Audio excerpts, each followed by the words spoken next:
वापसी की उम्मीद। एक दिन दमयंती जी की दुकान पर एक अजनबी व्यक्ति आया।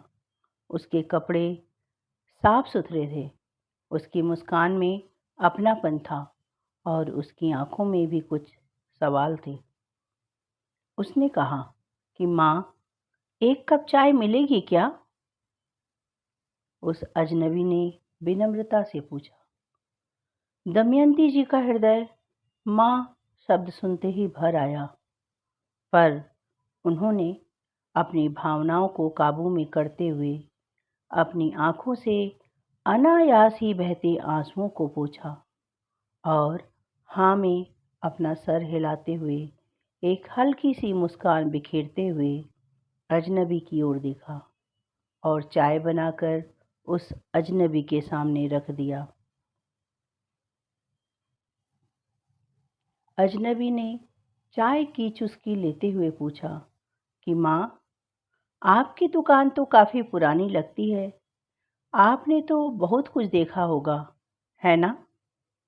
दमयंती जी ने हल्के से मुस्कुराते हुए जवाब दिया कि हाँ बेटा, बहुत कुछ देखा है। यहाँ हर दिन एक ही सपना देखती हूँ कि मेरा बेटा किसी दिन वापस लौटेगा और यह दुकान उसके साथ फिर से हंसती और खिलखिलाती दिखेगी। नमस्कार मित्रों, ज्ञान गंगा चैनल के हिंदी कहानियों में आप सभी का स्वागत है। मैं वंदना श्रीवास्तव आज आप सबके समक्ष फिर एक कहानी लेकर उपस्थित हुई हूँ। दोस्तों, आपने मेरे चैनल को यदि अब तक सब्सक्राइब नहीं किया है तो देर किस बात की, जल्दी से सब्सक्राइब कर लीजिए ना। तो चलिए बिना देर किए हुए प्रारंभ करती हूँ आज की ये कहानी। सूरज की पहली किरणें अभी धरती पर पड़ी ही थी कि दमयंती जी ने अपनी पुरानी और टूटी फूटी सी चाय की दुकान खोली। उनकी उम्र लगभग 50 से 55 के आसपास थी, पर चेहरे पर झुर्रियों ने उसे जैसे और बूढ़ा बना दिया था। उनकी आंखों में गहरी थकान थी, इसके बावजूद उनमें एक चमक थी। वह थी एक उम्मीद की चमक। यह दुकान उनके पति रामलाल जी की थी, जो कई साल पहले एक गंभीर बीमारी के कारण ईश्वर को प्यारे हो गए थे। वे दमयंती जी व सारी जिम्मेदारियों को दमयंती जी पर छोड़कर सदा के लिए चले गए थे, जिससे दमयंती जी की पूरी जिंदगी ही उजड़ गई। दमयंती जी का एक बेटा भी था, जिसका नाम था मनीष। वह सदैव अच्छी पढ़ाई के सपने देखता और यही सपना लेकर वह एक दिन दमयंती जी को अकेला छोड़कर शहर चला गया और फिर कभी लौट कर नहीं आया। अपनी माँ को अकेला छोड़कर वह वहाँ पर अपना नया जीवन शुरू कर चुका था और यहाँ माँ दमयंती जी का इंतजार अभी भी गांव में बाकी रह गया था। वे हमेशा अपने बेटे मनीष के वापस आने के इंतजार करती। हर सुबह दमयंती जी दुकान खोलती, चाय बनाती और ग्राहकों का इंतजार करती। उसकी दुकान पर आने वाले लोग भी वही थे, कुछ किसान, कुछ मजदूर और कभी कभी कोई यात्री जो बस उधर से गुजर रहा होता था। दमयंती जी को इस चाय की दुकान से ज़्यादा आमदनी नहीं होती थी, पर इतना तो मिल ही जाता था कि जैसे तैसे उनका गुजारा चल जाता। एक दिन दमयंती जी की दुकान पर एक अजनबी व्यक्ति आया। उसके कपड़े साफ सुथरे थे, उसकी मुस्कान में अपनापन था और आंखों में भी कुछ सवाल थे। उसने कहा कि माँ, एक कप चाय मिलेगी क्या? उस अजनबी ने विनम्रता से पूछा। दमयंती जी का हृदय माँ शब्द सुनते ही भर आया, पर उन्होंने अपनी भावनाओं को अपने काबू में करते हुए अपनी आंखों से अनायास ही बहते आंसुओं को पोंछा और हाँ में अपना सर हिलाते हुए एक हल्की सी मुस्कान बिखेरते हुए चाय बनाई और उस अजनबी के सामने रख दी। अजनबी ने चाय की चुस्की लेते हुए पूछा, माँ, आपकी दुकान तो काफ़ी पुरानी लगती है। आपने तो बहुत कुछ देखा होगा, है ना? दमयंती जी ने हल्के से मुस्कुराते हुए जवाब दिया कि हाँ बेटा, बहुत कुछ देखा है। यहाँ हर दिन एक ही सपना देखती हूँ कि मेरा बेटा किसी दिन वापस लौटेगा और यह दुकान उसके साथ फिर से हंसती और खिलखिलाती हुई दिखेगी। अजनबी ने दमयंती जी की बातें सुनी और उनके बातों में छिपे दर्द का भी अनुभव किया। वह कुछ देर चुप रहा, फिर उसने जेब से कुछ रुपए निकाले और कहा कि माँ, मैं यहाँ कुछ दिन रुकना चाहता हूँ। क्या मैं आपकी दुकान के पास एक छोटी सी झोपड़ी बनाकर रह सकता हूँ प्लीज़? दमयंती जी ने हामी भर दी। उन्होंने हामी भर तो दी, लेकिन वह सोच में पड़ गई कि आखिर यह व्यक्ति जिसे मैं जानती भी नहीं हूँ, यह यहाँ पर क्यों रुकना चाहता होगा? फिर दूसरे ही पल उन्होंने सोचा कि चलो, एक से भले दो। इसके यहाँ रहने से मेरा मन भी लगा रहेगा और यह भी तो आखिर मेरे मनीष जैसा ही तो है। और धीरे धीरे वह अजनबी वहाँ रहने लगा।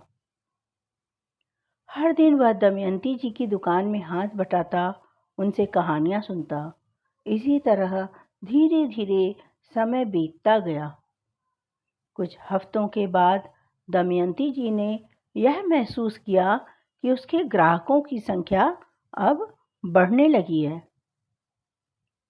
उस अजनबी ने आसपास के गांवों में जाकर लोगों को उसकी दुकान के बारे में बताता था और इसी कारण धीरे धीरे दुकान में चहल पहल बढ़ने लगी और दमयंती जी की जिंदगी में कुछ रौनक लौट आई। एक दिन उस अजनबी ने दमयंती जी से कहा, माँ, क्यों ना हम आपकी इस दुकान का रंग रोगन करा दें और इसे थोड़ा ठीक कर लें? दमयंती जी ने कहा, हाँ बेटा, तुम कह तो सही रहे हो, पर बेटा, मेरे पास इतने पैसे नहीं हैं कि मैं ये सब करवा सकूं। अजनबी ने मुस्कुराते हुए कहा, माँ, मैंने गांव वालों से ना इस बारे में बात की थी। वे सभी आपकी मदद करना चाहते हैं। मैंने तो उन सबसे चंदा भी इकट्ठा कर लिया है। ये सभी लोग यह चाहते हैं कि आपकी दुकान पहले जैसी हो जाए। यह उनके द्वारा दी गई छोटी सी भेंट है।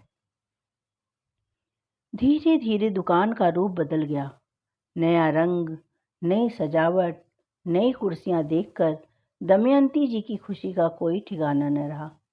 उनको लगा कि जैसे उसकी जिंदगी में कुछ नया अध्याय शुरू हो गया है।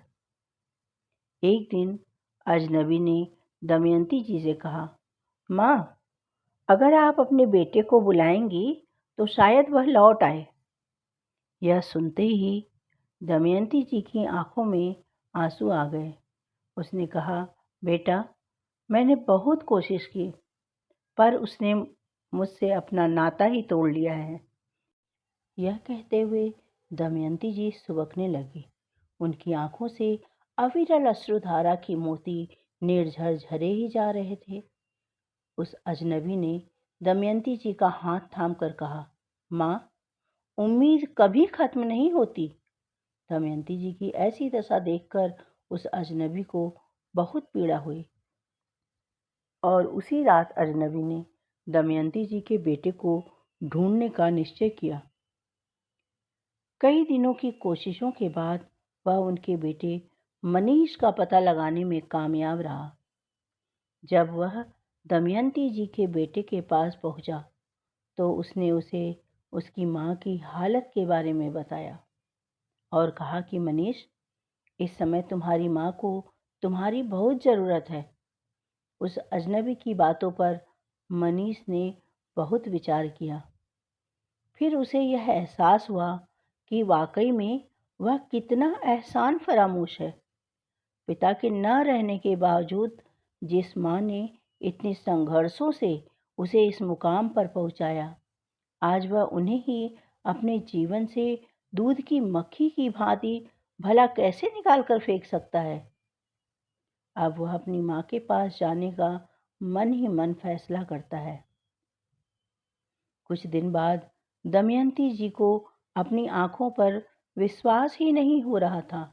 वे अपनी आंखों को बार बार मसलती कि कहीं वे सपना तो नहीं देख रही।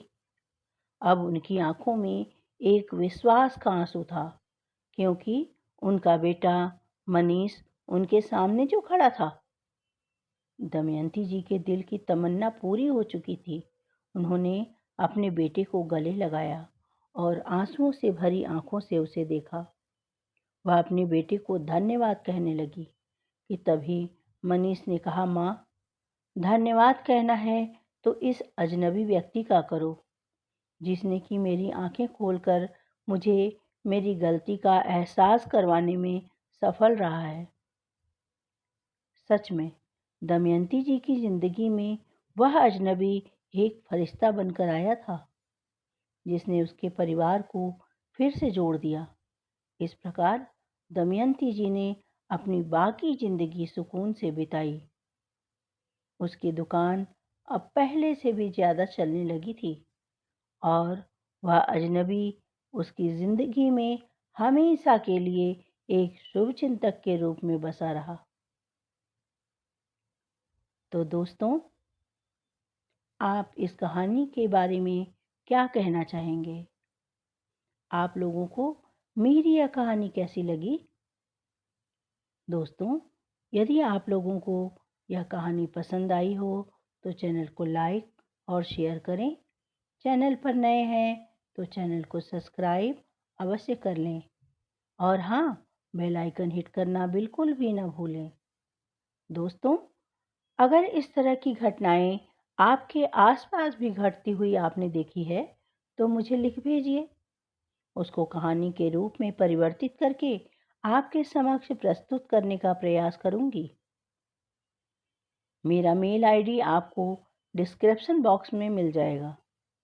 मित्रों, यदि आप सभी यह चाहते हैं कि मेरी कहानियाँ आप सब सदैव ऐसे ही सुनते रहें तो आपको लाइक और कमेंट्स करना चाहिए दोस्तों, जिससे मैं उत्साहित होकर आपके लिए और अच्छी से अच्छी कहानियाँ लिख सकूं। आप लोग और किस तरह की कहानियाँ सुनना पसंद करते हैं, प्लीज़ कमेंट्स में लिखकर अवश्य बताएं। दोस्तों, मेरे चैनल को सब्सक्राइब अवश्य कर लीजिएगा, जिससे कि मेरे द्वारा सुनाई गई कहानी आप सबके पास सबसे पहले पहुँचे, जिसे सुनकर आप सबसे पहले आनंद ले सकें और अच्छी से अच्छी कहानियाँ सुनने के लिए आप मेरे साथ जुड़े रहकर मेरा हौसला बढ़ाते रहिए। आप ये कहानी कहाँ कहाँ से देख रहे हैं, कृपया अपने नाम के साथ अपनी जगह को भी लिखना ना भूलें। कमेंट्स करके ज़रूर बताइएगा, जिससे कि मैं अगली कहानी में आप सभी का नाम उस स्थान के साथ पुकार सकूं। मेरे द्वारा यह कहानी सुनने के लिए दोस्तों, आप सबका बहुत बहुत धन्यवाद। दोस्तों, आप लोग ये अवश्य बताइएगा कि आपको किस तरह की कहानियाँ सुनना पसंद है। मिलते हैं फिर एक नई कहानी के साथ। तब तक के लिए आप मुझे आज्ञा दीजिए। धन्यवाद। बाय बाय मेरे प्यारे दोस्तों।